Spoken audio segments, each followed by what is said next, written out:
Back again with another special guest, my guy Trey Scott in the flesh. How you feeling today, bro? Man, I'm feeling good, man. That's what we came to do, you know what I'm saying? Live life, prosper.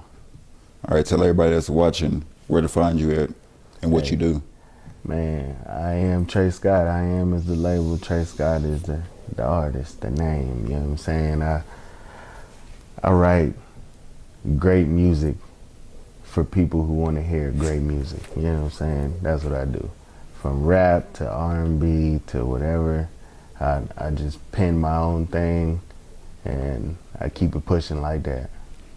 So how long have you been doing music? Man, I wrote my first song when I was 14. It started out with poetry when I was like 12. And then when I was 14, I found a beat. I forget how I found it, but I found a beat and was like, all right, let me see if I can write a song. Because I loved all my poetry to rhyme when I was like 12, 13. And so I wrote my first song when I was 14. I was like, oh, this is trash, but I can write a song. Like, you know what I'm saying?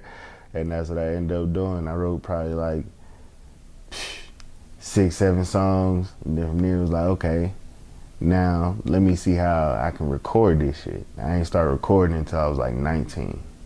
So you wrote your first song, recited it, and then you didn't record anything until you was like 19? Yeah. That's crazy. Now I was stuck into the football, man. Like I was 4-year varsity football player. So at 14, my life was football. Like, so when I just had free time, I'd write a little song, but I was in the gym. Like, you know what I'm saying? So what gave you the actual spark to continue and to pursue music more as you grew? Because that's a far stretch. Crazy, From 14 to 19. Football kind of like took a turn, and it was like, you know, do I want to do this still? Like I'm not in the proper position. By however I got in this position, I'm not in the right position, I feel. So I got to college, my freshman year, was balling.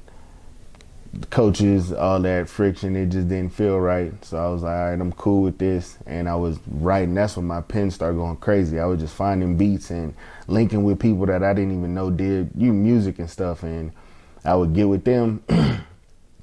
The girl worked at the cafe. She was like, oh, my man's a producer. So he gave me some beats or whatever. I would find beats online and I just started writing. And my roommate was like my dog, Jacob Ford, Jay Feezy. Hey, shout out my boy. You know what I'm saying? Mississippi's finest. I would goddamn write songs and he would be like, bro, what are you doing? I was like, nah, I write music and stuff. He was like, man, you don't write no music. So I let him hear a couple songs. He was like, man, fuck football. You need to be doing this. And that kind of gave me the spark. So I came back to Atlanta my freshman year, and that's when I recorded like a couple of the tracks that I wrote when I was 14, and then I just started writing. I did my whole first mixtape when I was like 19. Influentially, did you have any artists in the industry or in your city that you looked at and got inspired by doing music? Oh man, T.I. at that time was the biggest probably influence. Like that was, you know, the Rubber Band Man era. That was shout out to Tip. Yeah, T.I. was my like, yo, I want to be like him, cause he raps and he still give you that street. He still give you that. You know what I'm saying? He was going crazy. And so T.I. and Wiz Khalifa, bro. Yeah, shout out to Wiz too. You know what I'm saying? Pittsburgh's finest. That's my dog, straight from the hometown. So they really kind of pushed it. Outside of the artists in the game, my grandfather was a musician, and he passed away when I was 17. That was like my best friend. So when he passed away, he was like a pianist, organist, like certified license. Anywhere you go, he played that thing by ear. You know what I'm saying? And when he passed away, that kind of was part of the decline of football. And then it was like, I'm gonna do music to honor my granddad. You know what I'm saying? And that's what I transitioned to.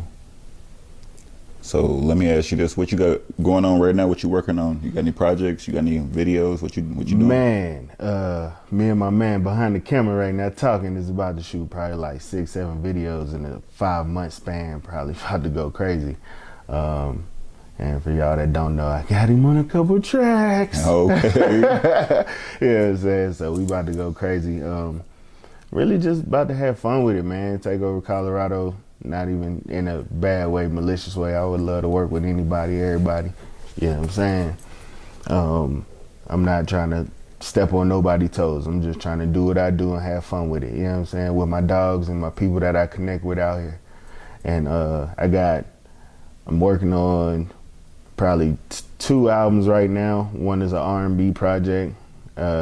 That's what the video we just shot, Love Blind, first single coming out real soon. I'll keep y'all updated. What You On is the second single. I might drop them both at the same time. This shit is crazy. But I got the R&B project, and then I got my QB1 project I'm doing for, like, you know, you'll see. It's fire.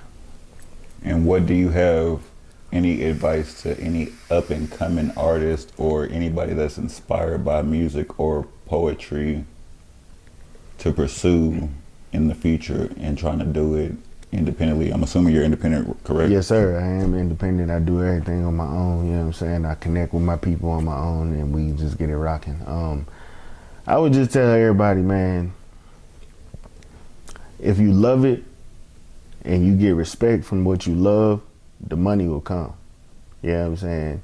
A lot of the artists nowadays is doing it for the money, and they don't really care about the music. And now you see hip hop sales is declining and all that stuff. It's no love in the game no more. They don't really care for music. You know what I'm saying? They just signing artists that's doing whatever, and they don't even really know how to write a song. They ain't put in the time. Most of the greats that came from, you know, that's still around, they was writing songs when they was 14, 15, 16. You know what I'm saying? Even you can talk about Joe Budden and all them. They was writing songs. Them boys was getting signed at 17, writing songs and doing it because they loved it, not because they wanted to make some money. You know what I'm saying? They wanted to make money doing what they love to do. And we got to get back into that. And that's why I do it. Like I said, I make money in other avenues. I do this because I love that shit. So I got one more question for you before we end this. What do you think the state of hip hop is, or let me better elaborate this question. Where do you see the game of hip hop and R&B, the state of it right now in real time in 2024? R&B, I feel like is going to really come back on with vengeance. I feel like R&B is about to take over. Probably, it's been on the low, like it's been still hitting, but it's been like low key quiet. Like, you know what I'm saying? It's been pop, pop, pop, pop, pop. That R&B is about to swoop back in because people want to feel the music again. You know what I'm saying? And then the real rap is probably about to come back because people want to feel the music again. You know what I'm saying? A lot of people just out here talking about a lot of stuff that a lot of people can't relate to. When people start putting their feel back into the music, the black culture will start to feel it again, and people will start to, you know what I'm saying, gravitate to that. And that's what it's going to end up taking over. Like you said, the sales is declining in hip hop. I'm not sure how R&B is doing, but that's a part of hip hop branching, you know what I mean? So I feel like the R&B is about to take over, and the ladies is killing. Like, a lot of the female rappers is really rapping, and a lot of the dudes is out here trying to make money. Be real honest. You know what I'm saying? I know I said I had one more question, but this is probably gonna be the final question, and then I'm gonna let you get a chance to do your shout outs. Is there any artists you want to work with, independent or sign major labels, Colorado, anywhere, Vegas, Oklahoma, you name it, anywhere in the world? If you do, it's your platform to go ahead and... Man, honestly, I'm down to work with anybody that's really loving the music. You know what I'm saying? If you loving the music and you doing it because you love the music, I'll do the verse for nothing.